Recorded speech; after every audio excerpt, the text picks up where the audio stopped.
ከሰሃቦች አንድኛውን እንኳን የተሳደበ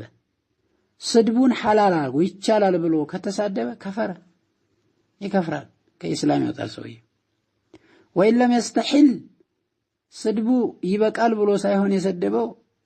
ሐራም መሆኑን አምኖ ከሆነ የሰደበው ደግሞ ፈሰቀ ፋሲቅ ነው የሚሆነው ለምን እነሱም መሳደብ አይፈቀድም وعنه ከዙ ሰውዬ ተያዛለ يكفر مطلقا አይ ሐላልም ያድርግ ሐላልም ማያድርግ ይከፍራልም የሚል ደግሞ የተያዘ ዘገባለ ማለት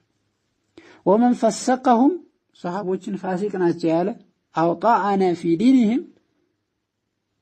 ወይም ደግሞ በዲናቸው ላይ ጣዕን ያደረገ ሰው አው ከፈረهم ወይም ካፊር ያረጋቸው ከፈረ ይሄም ሰውዬ ከፈረ ይሄም ይከፍራል እጅግ በጣም የሚያሳዝን ይሄ በጣም ከባድ ቃል ነው ዛሬ ሰዎች ሰሃቦች መሰደባቸው ሳይሆን እየቆጫቸው ያለው ሰሃቦችን የሚሳደበውና የሚተቸው ሰው ስም ሲነሳ የሚያንቀጠቅጣቸዋል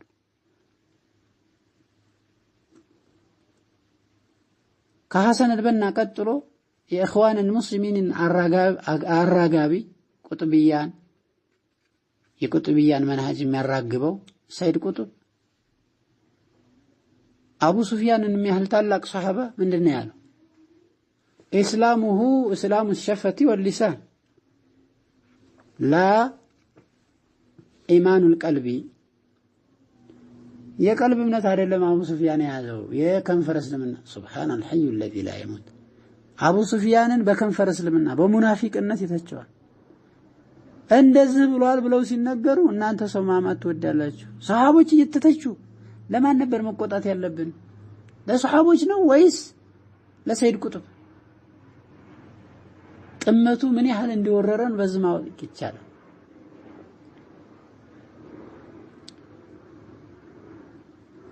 ለማን ነበር ዲፋዕ ማድረግ መጀመሪያ ያለብን ሰሃባን የሚያህል ነገር ተሰድቦ አቡ ሱፊያን ወማ አድራከ አቡ ሱፊያን ሰሃባ መሆኑ ብቻ በቂ ነው በቃ ለሱ ትልቅነት ላ ተስቡ አስሐቢ የሚለው ሐዲስ አቡ ሱፊያንንም ሌሎችንም ያካትታል ስለዚህ ሰሃቦች ላይ እንዲህ